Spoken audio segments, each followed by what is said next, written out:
ඔබ ඩයට් කරන කෙනෙක් නම් එහෙම නැත්නම් ව්‍යායාම කරන කෙනෙක් නම් මේ කොටස අනිවාර්යයෙන්ම අහන්න. පොතේ සඳහන් වෙන ප්‍රබලම උදාහරණයක් තමයි ඇලියා ක්‍රම් කියන මනෝවිද්‍යාඥවරිය කරපු මිල්ක් ෂේක් පර්යේෂණය. ඇය පර්යේෂණයට සහභාගී වුණු අයව කණ්ඩායම් දෙකකට බෙදනවා. පළමු කණ්ඩායමට දුන්නා කැලරි 620ක් තියෙන සීනි සහ මේදය ගොඩක් තියෙනවා කියලා ලේබල් කරපු ඉන්ඩල්ජන්ස් කියන මිල්ක් ෂේක් එකක්.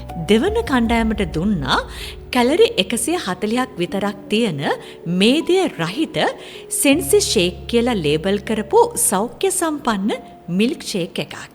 හැබැයි රහස තමයි මේක. මේ දෙගොල්ලන්ටම දුන්නේ එකම මිල්ක් ෂේක් එකක්. ඒකෙ තිබුණේ කැලරි 380ක්. පර්යේෂකයින් මේ අයගේ රුධිරයේ තියෙන ග්‍රෙලින් කියන හෝමෝනය මැනලා බැලුවා.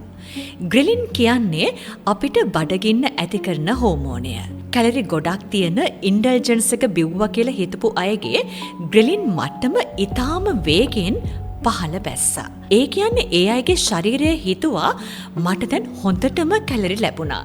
දැන් බඩ පිරලා තියෙන්නේ කියලා. හැබැයි අඩු කැලරි එකක් බිව්වා කියලා හිතපු අයගේ ග්‍රෙලින් මට්ටම ඒ තරම් අඩු වුණේ නැහැ. ඔවුන්ට ඉක්මනින්ම ආයෙමත් බඩගිනි වුණා. එතකොට මෙතනින් ගන්න තියෙන පාඩම මොකක්ද? ඔබ කන කෑම ගැන ඔබ හිතන විදිහ.